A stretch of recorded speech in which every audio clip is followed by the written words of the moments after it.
자, 1교시 맨 앞에 보도록 하겠습니다. 입문서 128쪽 되겠습니다. 자, 먼저 민법 개념 책에 서술되어 있습니다. 민법은요, 개인과 개인 간의 권리, 의무에 관한 사적 분쟁을 민법 전에 의하여 해결하는 과목입니다. 실체법이고 일반법으로 사법의 왕이라고 소개를 해요. 민법전은 대략 몇 개 조문이냐면 1100개요. 정확히는 1118개. 실체법이라고 적혀 있죠? 실체법. 반대말은 절차법이에요. 소송 절차에 관한 건 절차법. 그리고 일반법이에요. 일반법. 아까 주택임대차보호법은 일반법이 아니라 뭐라고요? 특별법이죠. 자, 밑에 그래서 민법 전체 구조를 한번 보도록 하겠습니다. 자, 전체 구조를 보시면 그 그림 한번 보실까요? 여기 그림 준비되어 있습니다. 자, 민법 총칙편이 있고요. 총칙편이 있고 옆에 두 번째는 물권 나와 있어요. 물권. 세 번째는 채권, 네 번째는 특별법, 이렇게 네 개 파트로 민법은 구성되어 있어요. 원래 이 자리는 가족법이라는 게 들어있어요. 가족법. 가족관계를 규율하는 거예요. 가족관계. 친족이나 상속 이거에 대한 규율을 이쪽에서 하는데 가족법은 우리 중개사 시험범위에 들어가지 않아서 그 자리를 특별법이 대신 들어온 거예요. 특별법. 여기에 주택임대차보호법, 상가임대차보호법 등등이 여기에 들어가고 있습니다. 가령요. 여기 볼까요? 물권에 보시면 여기 전세를 내가 얻었다. 전세금 1억 넣고 전세를 얻었다. 그럴 때 물권에서는 전세권이라고 얘기를 해요. 전세권이라고. 집주인은 전세권 설정자, 세입자는 전세권자라고 그래요. 여기가 설정자가 주인이라는 뜻이에요. 주인. 세입자, 그죠? 근데 똑같은 용어를 채권에서, 계약에서는 뭐라고 그래요? 임대인, 임차인이라고 그래요. 이건 월세 계약을 말해요. 월세 계약. 월세 계약, 여기는 무슨 계약? 전세 계약. 전세금 1억 넣고 세를 얻은 거. 월세 계약, 월세 100만 원 이렇게. 이건 임대차라고 그래요. 똑같은 논의가 어디 가면? 특별법. 주택임대차보호법에 가면 주택임대인, 임차인이라고 그래요. 임대인, 임차인. 그죠? 자, 이것도 보증금 1억을 넣었어, 내가. 보증금 얼마 넣었어요? 1억. 보증금 1억 넣었어요. 그런데 이것도 그럼 뭐예요? 전세죠? 전세금이죠? 저쪽하고 뭐가 다르냐면 똑같은 1억이에요. 1억. 여기도 1억이에요. 뭐가 다르냐면 이쪽은 전세권으로 등기를 한 거예요. 등기를. 전세권으로 뭐가 된 것? 등기가 되어진 것. 등기가 되어진 거를 전세권이라고 그래요. 전세권. 따라서 전세권이라고 정의를 내리려면 뭐가 돼 있어야 돼요? 전세금만으로 돼요? 등기를 해야 돼요? 등기가 돼 있어야 돼요. 전세권 등기가. 등기부에. 그럼 우리가 시중에는 내가 전세금 1억 넣으면 주인이 전세권 등기를 해줘, 안 해줘? 안 해줘. 대부분은. 그럼 대부분은 등기를 안 한 상태니까 무슨 전세로 돼 있어요? 미등기 전세로 돼 있어요. 등기 안 한 전세를 뭐라고 그래요? 미등기 전세라고 명명을 해요. 미등기 전세. 다른 거예요. 그래서 전세금 1억을 넣고 등기를 하면 뭐라고 그러고요? 전세권이라고 그래요. 전세권. 오케이. 등기 안 한 거. 전세금 1억인데 등기 안 하면 무슨 전세? 대신에 이거는 확정일자를 받아요. 뭐를 받아요? 확정일자. 전입신고하고 확정일자 받는 거예요. 기억하셔야 돼요. 구별이 되셔야 돼요. 그럼 이거하고 이 전세권하고 미등기 전세는 위치가 다른 거예요. 똑같은 전세금 1억을 넣고 내가 세를 들어갔는데 전세권으로 뭐를 해주면 주인이 설정 등기를 나한테 내주면 그땐 뭘로 가요? 물권에 있는 전세권이 되는 거야. 물권에 있는 전세권이. 근데 주인이 등기를 안 해준대. 그럼 어디로 가요? 주택임대차보호법에 뭐가 되는 거예요? 미등기 전세가 돼버리는 거예요. 완전 다른 거예요. 그럼 이게 보실까요? 여기요? 미등기 전세. 이 주택임대차보호법에서는 여기 보실까요? 기간의 약정이 없으면 여기서는 몇 년으로 가요? 2년으로 됐죠. 2년으로. 그렇죠? 전세권에서는 주인하고 세입자하고 계약서 쓰는데 뭐래요? 계약기간 안 적었죠? 계약기간을 안 적어놓으면 몇 년이 돼요? 기간 없는 걸로 돼버려요. 여기는. 왜? 계약서에 기간 안 넣었잖아. 전세권에서는 뭐가 돼요? 기간 없는 걸로 되는데 주택임대차에서는 기간을 정하지 않으면 몇 년으로? 2년. 법이 달라요. 이게 법이 달라. 그렇죠? 주택임대차보호법 특별법에서는 이렇게 규율을 해요. 이렇게 규율을. 물권에서는 물권인 전세권에서는 어떻게 규율을 해요? 기간 없는 거. 이게 서로 대조가 되잖아요. 그럼 민법에 있는 월세 계약 있죠? 월세 계약을 뭐라고 그래요? 임대차 계약. 이걸 임대차 계약이라고 그래요. 월세 계약을 무슨 계약? 임대차 계약이라고 그래요. 임대차 계약. 임대차 계약에서는 기간을 정하지 않으면 어떻게 봐요? 그냥? 똑같네 이게. 전세나 전세권이나 월세 계약은 똑같네. 이해되세요? 그게 시험 잘 나오는 거야 이게. 비교가 돼야 되니까 전체적으로. 근데 어디서만 특별히 달라요? 어디서만? 특별법에서는 이렇게 보지 않는다는 거죠. 세입자 보호하려고 몇 년 동안? 2년 동안 이사 안 가도 돼. 법이 못 박아버린 거야. 그럼 만약에 계약서에 1년 뒤에 이 주택 임대차로 이렇게 세를 얻었는데 미등기 전세로 세를 얻었는데 계약서의 주인이 1년 지나면 방을 비우기로 한다라고 계약서에 특약을 넣으면 어떻게 될까요? 뭐지 이거는? 법은 몇 년이라고 그랬는데 2년. 특약은 뭐라고 그랬어요? 1년 지나면 방 뺀다라고 특약을 넣었죠? 특약대로 해야 됨? 아니면 법대로 해야 됨? 네? 요것이 법대로 할 때가 있고 특약대로 할 때가 있어. 그죠? 그때 달라요. 이해되세요? 법대로 해야 될 때가 있어. 근데 뭐대로 할 때도 있고요? 특약대로 할 때가 있어. 그거를 상황에 맞게 우리가 공부를 하셔야 돼요.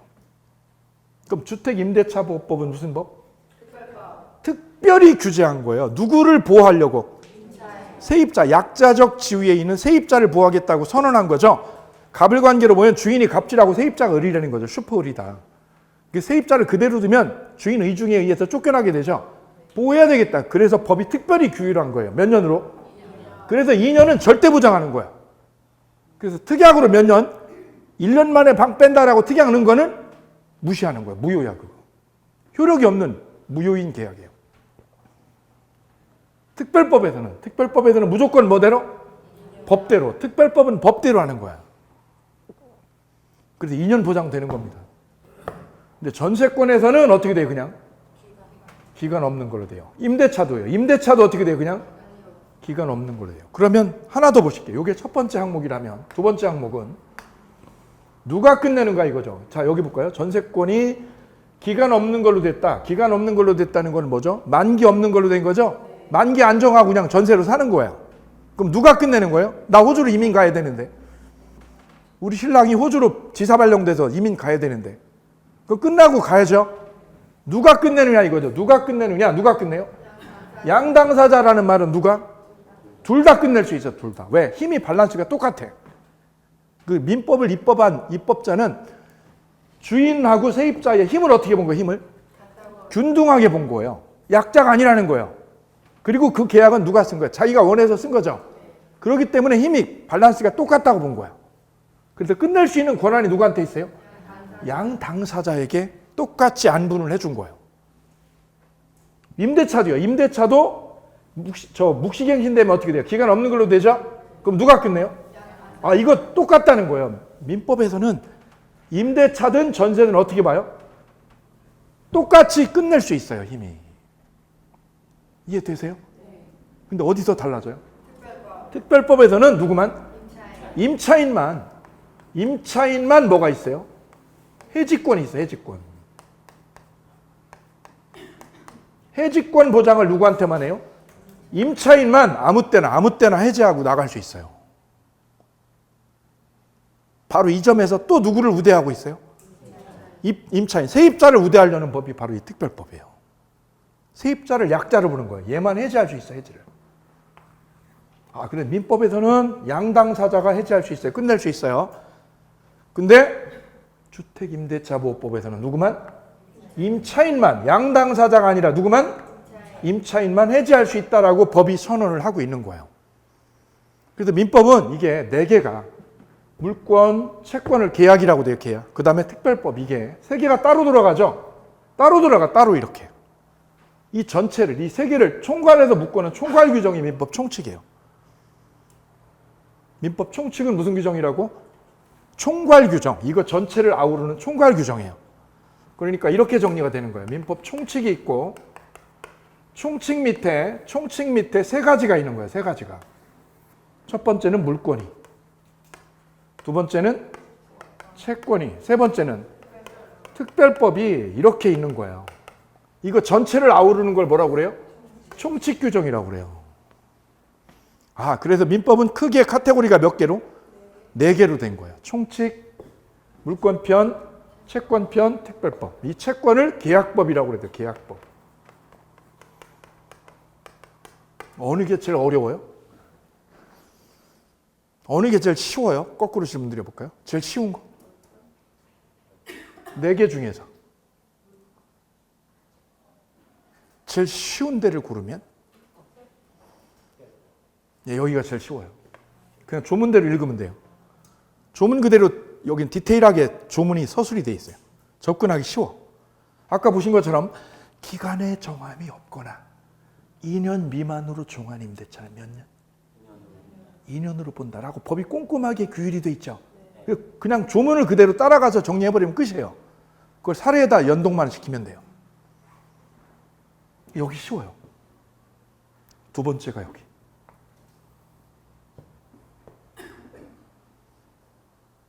여기하고 여기가 어려워요. 물권은 왜 어려워요? 판례야, 판례. 대부분 판례로 돼 있어요. 판례를 읽어야 되기 때문에 어려워요. 근데 판례를 제가 단계별로 이렇게 만들어 드릴 거예요. 단계. 사다리를 만들어서 이렇게 타고 넘어가도록 만들어 드릴 거예요. 판례를. 그래 여기는 들어갈 때는 어려워요. 들어갈 때는 어렵고 나중되면 쉬워요. 왜요? 똑같은 게 계속 나와요, 시험에. 어느 게 나와요? 똑같은 게 계속 나와. 들어가서 처음에는 처음 만날 때는 힘들어. 왜? 어렵거든. 그런데 시험에는 어느 게 나와요? 똑같은 게 계속 나와. 6월 달에는 어렵고 10월 달에 쉬워져, 여기가. 오케이. 여기도 그래요, 여기도. 처음에 들어갈 때 어려운데, 왜? 총괄 규정이니까. 처음에 들어갈 때 어려운데, 나중 되면 어떻게 돼요? 쉬워져요. 나중 되면 쉬워져요. 결론은 뭐예요, 결론은? 쉬워요. 맛있어요. 그래. 점점 맛있어져요, 민법은. 어려운데 점점 맛있고 짜릿해져요. 아주 달콤해요. 음식이 그냥 달기만 하면 어때요? 달기만 하면 맛 있어요? 맛 없어요? 달기만 한 거 맛 없죠? 거기에 뭐가 가미될 때? 맵고 짜고 쌉싸라한 맛이 들어가야 진짜 맛이죠. 민법이 그거예요. 여러 가지가 딱 녹아 있어요. 어렵기도 해요. 그죠? 다 녹아 있어요. 민법이 제일 재밌다는 거죠. 흥미진진한 거죠. 요리를 잘하면, 잘못하면 포기해요. 자, 민법 전체를 이렇게 도해로 소개를 해봤습니다. 자, 우측에 용어 설명 잠깐 볼까요? 용어 설명 교재 보실게요. 민법은 일반법 이렇게 얘기를 합니다. 일반법. 자, 그 중에서 상가건물 임대차 보법은 민법하고 특별법하고 일반법의 관계에 있어요. 어느 게 특별법? 상가건물 임대차 보법이 특별법이고 민법은 일반법이에요. 일반법. 그럼 동일한 사안에 대해서 일반법보다 뭐가 우선해요? 특별법이 먼저 적용받죠? 이 원칙을 우리는 뭐라고 그래요? 특별법 우선의 원칙이라고 그래요. 똑같은 사안에 대해서는 뭐가 우선? 특별법이 우선하는 거예요. 다음 두 번째, 물권. 물권은 지배권이라고 그래요. 지배권. 소유권, 전세권, 저당권처럼 물건을 뭐 하는 거예요? 물건을? 직접 지배하는 거죠. 내가 직접 지배하고 소유하는 거. 이걸 물권이라고 그래요. 소유하는 거. 아파트 소유하죠? 그걸 물권이라고 그래요. 뒤에서 보십니다. 물권법에서 자세히 보십니다. 세 번째, 채권. 채권은 뭐라고 부르기도 해요? 청구권이라고 부르기도 해요. 채권자가 누구한테? 채무자에게 약속된 급부라고 그래요. 급부. 돈 빌려간 거, 돈. 급부를 요구하는 권리요. 급부를 뭐 하는 권리? 요구하는 거를 채권이라고 그래요. 빌려간 돈 뭐 해달라고? 갚으라고 요구하는 거. 이게 채권이에요. 사장님이 직원 뽑았어요. 그럼 직원한테 뭐 해달라고 그래요? 이래달라고 그러죠? 이래달라고 요구하는 거. 요구하는 걸 뭐라고 그래요? 채권. 채권이라고 그래요. 채권. 그죠? 아빠가 아침마다 아침밥 차려달라고 그러죠? 여보 약속대로 아침밥 차려줘. 그게 뭐예요? 채권. 그죠? 아침밥 안 차려주면 그걸 뭐라고 그래요? 채무불이행이라고 그래요. 아침밥 차렸어요? 안 차렸어요? 차렸어요. 어제도? 차려줬어요? 어젯밤 술 먹고 왔어요. 차려줘 안 차려줘요? 네, 안 차려주죠? 그럼 채무불이행이에요. 약속대로 해주면 계약 이행이죠. 계약 이행의 반대말이 뭐예요? 채무불이행. 왜? 약속 안 지키는 게 채무불이행이에요. 따라서 여러분하고 저하고 오늘 약속을 했어요. 민법은 기본서 몇 회독을 하는 거? 5회독 하는 게 합격의 절대 조건이에요. 그죠? 그걸 안 지키면 뭐라고요? 예, 여러분은 저하고 채무불이행 관계가 되는 거예요. 오케이? 예. 채권은 그럼 누구하고 누구끼리 문제예요? 채권자하고 채무자끼리 계약관계. 그 계약관계를 채권관계라고 그래요. 채권관계. 예, 민법은 그래 여기서 시작이 되는 거예요. 여기서 채권에서. 그럼 내가 중국집에 가서 짜장면 주문하죠? 그죠? 그럼 짜장면 주세요라고 그러죠? 누가? 내가. 누구한테? 사장님한테 짜장면 달라고 그러죠? 그게 무슨 관계? 채권관계. 그죠? 내가 쇼핑몰에서 옷 주문하죠? 옷 주문했어요. 마음에 드는 거 딱 있어. 9만 원짜리. 신랑 몰래 주문해야 되고. 그죠? 신랑 알면 안 돼요. 그죠? 주문했죠? 예. 무슨 관계? 채권관계. 그럼 쇼핑몰 사장님은 옷을 어떻게 해야죠? 옷을? 보내줘야죠. 배달해줘야죠. 배달 안 하면, 제때 배달 안 해주면 뭐라고요? 그게 채무불이행이에요. 다음, 대항력. 계약 당사자가 아닌 제3자에게, 누구한테요? 제3자에게도 자신의 권리를 주장할 수 있는 힘, 이거를 뭐라고 불러요? 대항력이라고 그래요. 임차인이 주민등록과 인도를 마치면 건물에 누구한테요? 양수인에게, 양수인이 누구예요? 세주인. 세주인에게 임차권을 주장하는 거예요. 이걸 뭐라고 그래요? 대항력이라고 그래요. 같이 해볼까요? 뭐라고 그래요? 대항력. 누구한테 주장하는 거예요? 원래 주인이요? 바뀐 주인이요? 바뀐 주인에게 내 권리를 주장하는 힘. 그 힘을 뭐라고 불러요? 대항력이라고 그래요. 대항력. 앞으로 수도 없이 만나시게 될 거예요. 다음 민법의 체계 보실게요. 체계. 1편 민법 총칙. 총괄규정이라고 소개를 드렸지요. 총괄규정은 1번부터 6번까지 되어 있어요. 권리변동에서 조건기한까지. 주제가 몇 개요? 6개. 거기 6개에다가 마킹하세요. 그게 시험 내용이에요. 거기서 몇 문항? 10문항 나와요. 10문항. 권리변동에서 한 문항 옆에 써보세요. 권리변동의 한 문항. 법률행위에서 2문항. 두세 문항. 의사표시에서 2-3문항. 대리에서 3문제. 무효취소 2문제. 조건기한 1문제. 토탈해서 10문제입니다. 정해져 있어요. 출제 비율이. 그래 몇 문제? 10문제예요. 다음 2편 물권법입니다. 물권편. 자, 물권법은 총론과 강론 두 개로 나눠져 있어요. 총론편 5문제. 5문제에서 6문제. 총론편 몇 문제? 5에서 6문제. 강론편은 9문제. 강론에서 몇 개?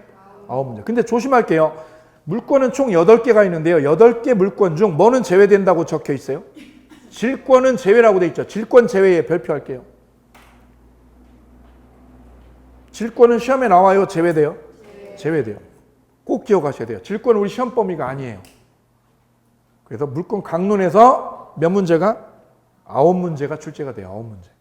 총론에서 5개 정도, 강론에서 9개. 합쳐서 몇 문항? 14문항. 제일 많아요. 물권은 주로 어디에서 출제를 해요? 판례에서. 옆에다 쓰세요. 물권은 주로 어디에서? 판례 위주. 판례 위주.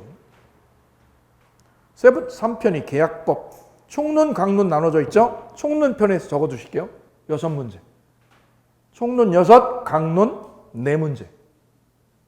강론, 매매, 교환, 임대차죠? 3개 계약만 출제하는데 몇 문제가 나와요? 4문제 나와요. 4문제. 물권이 14문제, 계약이 몇 문제? 10문제.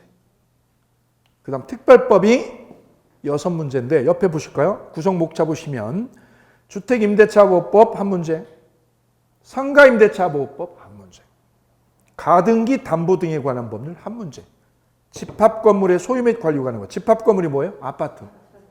아파트는 혼자 살아요? 여럿이 살아요? 분쟁 생기죠? 그걸 법이 규율을 했어요. 이럴 땐 이렇게 하십시오라고. 그 다음 5번이요. 부동산 실권리자 명의 등기에 관한 법률. 포인트 어디에 두시면 좋을까요? 실권리자 명의 등기라고 돼 있죠? 그 말은 뭐예요? 명의신탁 금지요. 명의신탁 금지에 관한 법률이에요. 적어보실까요? 뭐라고 적으실까요? 명의신탁 금지에 관한 법률. 뭐를 하지 말라는 뜻? 명의신탁을, 부동산 명의신탁을 하지 마라. 거기서 한 문제. 그래서 토탈에서 5개인데요. 5문항이나 6문항 출제를 해요. 그 전체를 묶어서 특별법이라고 그래요. 특별법. 그래서 민법은 총 몇 편으로 돼 있어요? 4편. 총칙, 물권, 채권, 특별법 4편으로 돼 있어요. 기본서는 총 800페이지 내외가 돼요. 출판사마다 조금 다른데 800페이지 내외예요. 거의 비슷해요. 얼마나 일목요연하게 체계적으로 책을 서술했냐 요거에 따라서 수험생 선호도가 갈리겠습니다. 자, 그러면 이제 본격적으로 들어갑니다. 권리 변동 보실게요.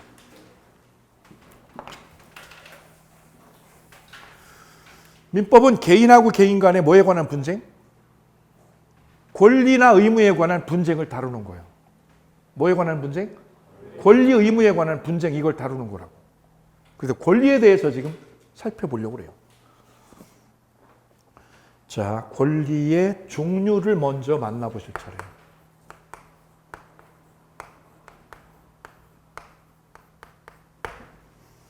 권리의 종류를 크게 4개로 나눕니다. 첫째는 채권, 두 번째는 물권, 세 번째는 형성권, 네 번째는 항변권, 이렇게 4개로 나눠요. 이 4개 만나보실게요. 사례로 보겠습니다. 그냥 읽으면 너무 어려워요. 그래, 사례를 계속 제공해 드릴 거예요. 그래야 쉬워지고 눈이 확 들어와요, 가슴에. 자, 사례 볼게요. 사례 접근 라이브 민법이라고 적어놨죠? 이게 여러분 학습의 재료예요. 쉽게 풀어주는 과정이에요. 갑소유 상가를 임차인에게 보증금 얼마요? 1억, 월세 100만 원 임대를 줬죠. 상가죠, 상가. 포인트는 상가야. 그럼 무슨 임대차 보호법? 상가 임대차 보호법의 규율을 받는 거예요. 첫째, 건물의 수도관이 파열되면 임차인 을은 주인에게 수선해달라고 요구할 수 있습니까? 없습니까? 있죠? 이게 채권이에요. 채권은 누구끼리요? 계약 당사자끼리. 채권은 누구끼리? 계약 당사자. 채권자가 채무자에게 급부를 요구하는 거예요. 급부. 약속대로 해줘.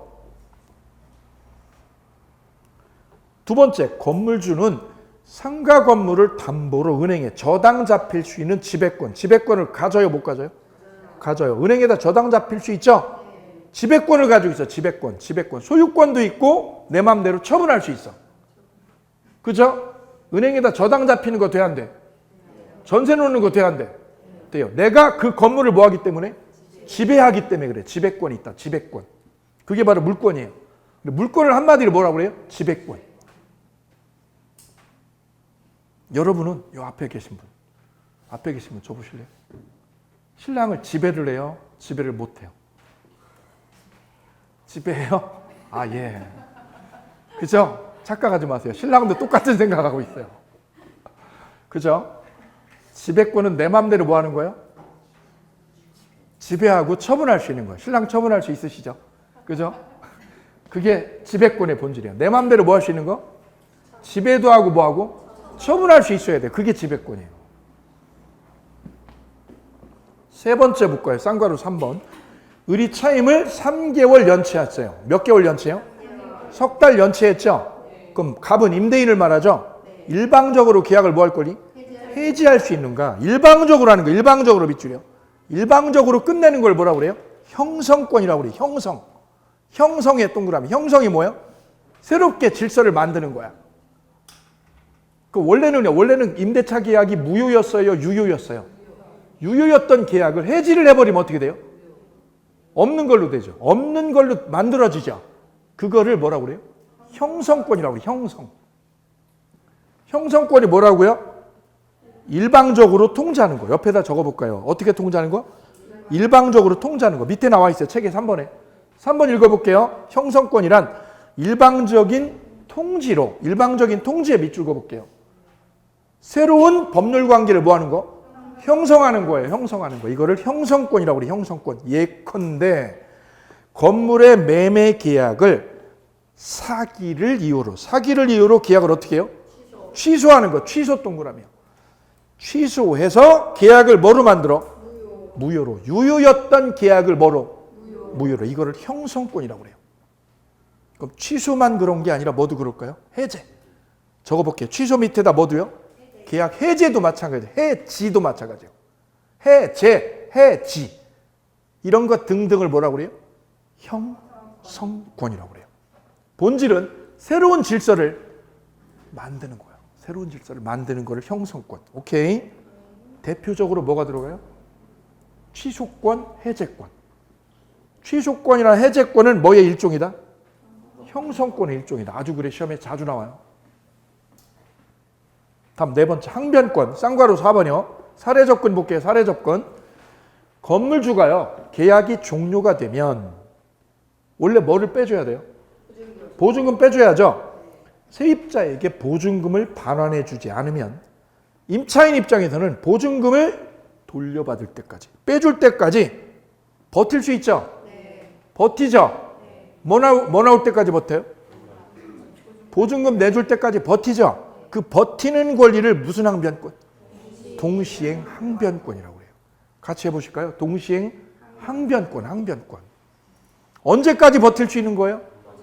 돈 나올 때까지. 돈 나올 때까지 버티는 거예요. 거꾸로 주인 입장에서는 언제까지 보증금 안 내줘요? 세입자가 방을 뺄 때까지 보증금 안 줘도 돼요. 그럼 어떻게 해결이 돼요? 해결은 어떻게? 동시에 줘, 동시에. 거기다 쓰세요. 해결. 항변권이라는 건 무슨 의미를 가져요? 항변권은 뭐예요? 항변권이 뭐래요? 항변권이? 버티기라고 그래요. 버티기. 옆에다 쓰세요. 항변권은 뭐 하는 거예요?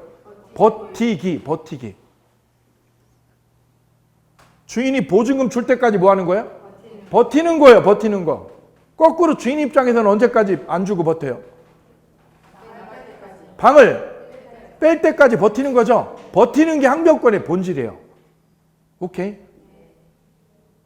그럼 둘 다 버티고 있겠네. 주인도 버틸 거 아니에요. 언제까지 버텨요? 나갈 때까지. 세입자도 언제까지 버텨요? 보증금 줄 때까지 버티죠. 해결은 어떻게 하면 돼요, 그러면? 오, 거기다 쓰세요. 해결, 해법. 해법이라고 쓰세요. 어떻게 해결을 주시면 될까요? 동시에 줘. 공평하게. 내 먼저 줘, 동시에 줘. 동시에 이행을 해. 동시에 이행을 해라. 그래야 해결이 되는 거야. 오케이? 그럼 주인은 계약이 종료되면 보증금을 들고 어디로 와요? 보증금을 들고 주인은 어디로 와요? 계약 종료되면? 중개업소로 와. 중개업소로 와가지고 해결을 해요. 어떻게 해요? 보증금 가지고 와서 기다리죠. 그때 세입자가 와서 어떻게 해요? 키를 주지. 키 주죠. 키 주고 그걸 어떻게 서로? 동시에 거기서 완결을 하는 거예요. 그거를 무슨 항변권? 동시행 항변권이다라고 우리가 일상생활에서 만나시는 거예요. 그래서 우리가 만나는 권리의 종류는 크게 몇 가지가 있어요? 네 가지가 있습니다. 네 가지. 이거 꼭 기억하실게요. 데려가실게요. 데려가십니다. 몇 개를? 네 개를. 이 네 개의 권리를 가지고 우리 대한민국 안에서 모든 인간이 싸우고 있어. 집약적으로 네 개예요. 네 개. 오케이? 싸우는 양상이 그때그때 다 틀려. 나 사기당했어. 그럼 사기당했으면 계약 어떻게 해서 끝내요? 취소로. 사기당했을 땐 뭐 한다고 그래요? 취소해. 취소. 계약 위반하면 어떻게 해요? 해제를 해. 해제. 채무불이행이 됐을 때는 해제를 해버려요. 이해되세요? 취소는 언제 하는 거예요? 사기가 원인일 때는 취소라고 그러고요. 채무불이행일 때는 계약 해제를 한다고 그래요. 해제. 쓰임새가 달라요. 다음 권리 주체 참고로 보실게요. 참고로. 자, 이 부분 우리 시험범위 아니에요. 아닌데 알고 있어야 돼요. 자, 권리의 주체를 인이라고 그래요. 인. 인해는 자연인과 법인 둘로 나누어요. 법인은 뭘까요? 설립 등기에서 언제까지? 청산할 때까지 능력을 보유해요. 법인은 언제까지 존속을 해요? 설립 등기에서 뭐 할 때까지? 청산할 때까지 법인은 살아있는 거예요. 이때 법인은 사단법인과 뭐로 나눠요? 재단법인으로 나누어요. 그럼 법인이 되려면 반드시 뭐가 있어야 법인이라고 그래요? 설립등기가 되어 있는 걸 법인이라고 그래요. 그럼 설립등기 안 한 걸 뭐라고 그래요? 설립등기를 안 했어. 실질은 단체로서의 실질적 요건은 갖추었는데 설립등기를 안 해놨어. 왜냐하면 등기는 왜 안 해요? 설립등기를 왜 안 해? 등기를 하면 감독관청에다 뭐를 받아? 규제, 감독, 통제를 받아. 그래서 어떻게 해요? 등기를 안 하고 활동을 하는 게 많아. 적잖이 많아요. 등기해버리면 어떻게 된다고? 감독관청이? 끊임없이 지시감독을 받아. 그죠? 우리는 감독받는 거를 싫어해요. 왜요? 규제를 받는 거거든. 그죠? 자, 그래 법인이 설립등기를 하는 순간 법인이 돼버려. 그죠? 감독관청의 규제, 감독 받죠? 법인 설립등기 안 해놓고요 활동하는 걸 뭐라고 그래요? 비법인사단이라고 해요. 비법인사단. 비법인사단. 뭐를 안 한 거? 설립등기 안 한 거. 안 하고 활동만 하는 거를 비법인사단, 비법인재단 이렇게 얘기를 합니다. 나중에 보실 거예요.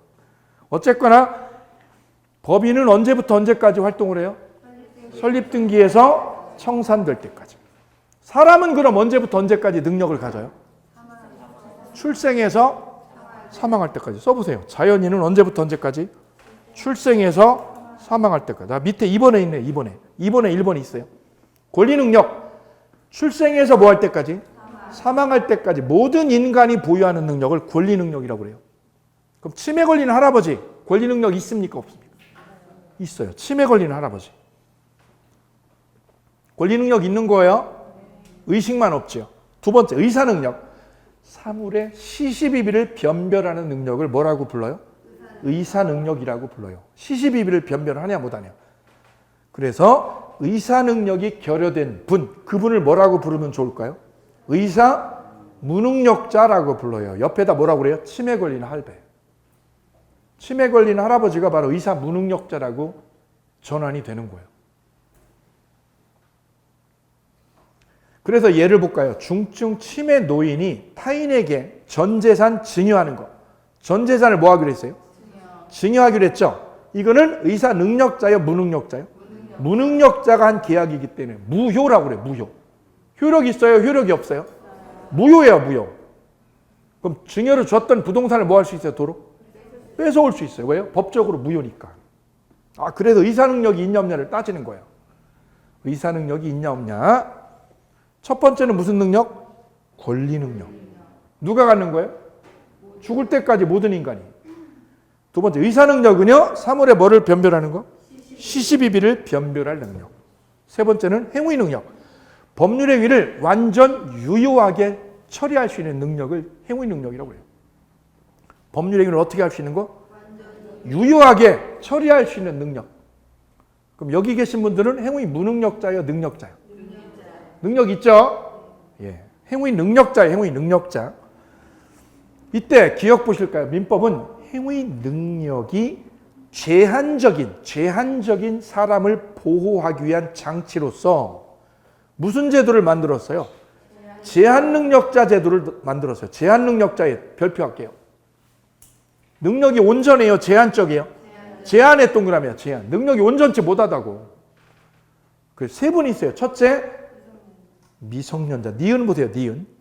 첫째, 미성년자. 두 번째는 피성년 의견에 계시. 피성년 의견에 계시. 옆에 뭐라고 적혀 있냐면 종전에는 이분을 뭐라고 불렀어요? 금치산자예요. 금치산자. 금치산자를 현재는 뭐라고 그래요? 피성년 의견 계시요. 성년 의견 계시의 밑줄이요. 후견인이 돌봐줘야 되는 사람. 왜요? 정신적으로 모자러. 정신적으로 모자러 안 모자러? 거기다 쓰세요. 정신적으로 많이 모자러. 좁게 모자러 많이 모자러. 그래 후견인의 도움이 필요한 사람이 바로 피성년 의견의 계시가 되었다라고 얘기를 해요.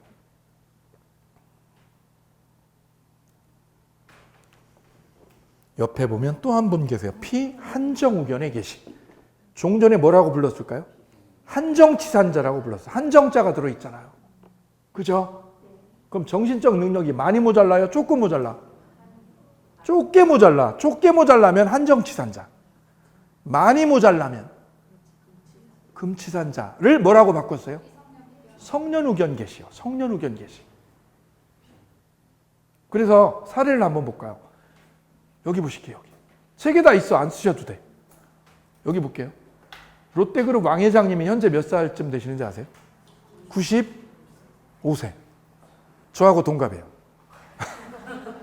제가 정신적인 능력은 어린데 몸은 늙었어요. 근데 그분이 정신적으로 온전치 못하죠. 그래 그분이 재산이 많잖아. 주식이 많잖아요. 그죠? 주식도 많은데 우리 현실 생활을 살다 보면 재산이 많으면 뭐도 많아요? 근심도 많아. 필연이죠. 근심이 많아요. 왜요? 배우자가 한 사람이 아니야. 그죠? 예. 자식도요? 여럿이야. 한국 사람 있고 일본 사람 있어요. 배우자. 이분이 정신이 온전치 못하니까 주식을 증여를 하는 거예요. 그죠? 저분한테 막 주는 거야. 저분한테. 일본인한테. 그 일본 배우자는 지금 56이에요. 이분 95세라고 그랬어요. 그죠? 대략 40살 차이 나요. 그죠? 예, 그분한테 주식을 주는 거예요. 그러면 자식들 입장에서는 상속분이 줄죠. 그래서 자식들이 어떻게 하는 거예요? 자식들이. 우리 아버님이 정신적으로 온전치 못한 상태에서 막 계약을 하죠. 재산을 주려고 그러죠. 이걸 차단하고 싶어. 어떻게? 성년우견 심판을 하는 거예요. 심판. 소송을 하는 거예요. 법원에다가 우리 아버님을 뭘로 해주세요? 성년우견 심판을 받게 해주세요. 왜요? 그래야 준 걸 어떻게 해요? 준 거를? 뺏어오고 취소해서 뺏어올 수 있거든요. 그래서 막내딸인가 셋째딸이 소송을 했어요. 우리 아버님을 뭘로? 성년우견 심판을 내려주세요라고 법원에 청구를 했어요. 그때 법원이 어떻게 해요? 법원 멋대로 하는 거예요. 그죠? 이분을, 이 왕 회장님을 성년우견하고 한정우견의 차이가 뭐라고요? 정신적으로 많이 모자르면 성년우견 심판을, 좁게 모자르면 한정우견 심판을 하죠. 한정이냐 성년이냐 이 차이죠. 오케이? 그 결정을 법원에서 해요. 재량으로. 그때 전문가 감정을 필수적으로 거쳐야 돼요. 정신과 의사의 감정을. 그래서 정신과 의사가 요 정도면 하나 둘 셋을 못 세요. 하나 둘 셋을 못 세니까 뭐로? 성년우견 심판을 하는 거고 하나 둘 셋을 세는데 덧셈 뺄셈을 잘못해.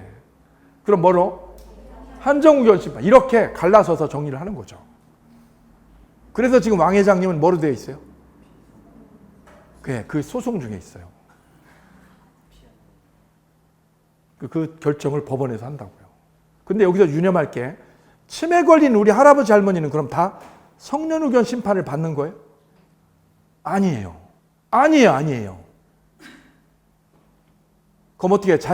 자식이나 본인도 청구할 수 있어요. 왜? 내가 내 재산을 함부로 뭐 할 수 있어? 딴 사람한테 줄 수 있잖아요. 그죠? 그럼 자식의 상속권이 줄어들죠. 본인이 청구할 수 있어요. 본인이. 나를 뭘로 해달라고? 성년우견 심판을 해달라고. 내가도 청구할 수 있고 자식도 할 수 있어요. 본인이나 이춘인의 친족이 청구할 수 있어요. 법원에다가. 그래서 법원에 심판을 받으면 그분이 뭐가 되는 거예요? 비로소 성년우견인이나 한정우견인이 되는 거예요. 따라서 치매 걸린 분이 곧 제한능력자는 아니에요. 다시 치매 걸린 할아버지 할머니가 제한능력자 여유 아니에요? 아니에요. 어떻게 해야 돼요? 자식들이 법원에 청구를 해서 법원이 심판을 해야 되는 거예요. 이해되시나요? 오케이. 그래도 우리 가끔 뉴스에 보잖아요. 멀쩡한 신랑을 어떻게 해요? 정신병원에 넣는 거예요. 이해되시나요? 예. 무섭죠? 그것도 이재명 지사도 그 얘기의 일부가 끼어 있잖아요. 형님을 넣은 거 아니에요. 그죠? 구체적인 스토리는 나중에 판결 받아봐야 되겠지만. 사람의 능력에 대해서 법이 잣대를 지금 자른 거예요. 그래서 우리 사람의 능력을 법학에서는 세 개 능력으로 나눠요. 첫째 무슨 능력? 권리 능력. 가장 큰 거예요. 왜요? 모든 인간이 다 갖는 거야. 권리 능력은 누가 가져요? 모든 인간이. 의사 능력은 그 중에서 누구만 가져요? 변별력 있는 사람만. 시시비비를 변별할 능력이 있는 사람만. 행위 능력은 계약을 어떻게 할 수 있는 능력? 완전히 유효하게 할 수 있는 능력만 가진 사람을 행위 능력자. 그 중에서 능력이 조금 모자란 사람을 뭐라고 묶었어요? 제한 능력자. 제한 능력자라고 묶었어요. 아, 이 시스템을 지금 만들고 있어요. 시스템을. 정리를 해볼게요. 사람의 능력은 어떻게 나눌까요? 자, 이렇게 박스를 그려볼게요. 모든 인간은 어느 능력을 가지고 있다라고 할 수 있을까요? 권리 능력. 권리 능력이 가장 큰 거예요. 권리 능력을 모두 가지고 있다. 권리 능력 중에서 의사를 시시비비를 변별해낼 능력을 가진 사람을 뭐라고 묶어냈어요? 다시 의사 능력자라고 다시 여기서 또 잘라냈어요. 의사 능력자. 무슨 능력? 의사 능력 있는 사람 없는 사람. 오케이. 의사 능력이 없으면 의사 무능력자. 다시 이 중에서 계약을 유효하게 할 수 있는 사람을 무슨 능력? 행위 능력자라고 더 줄였어요.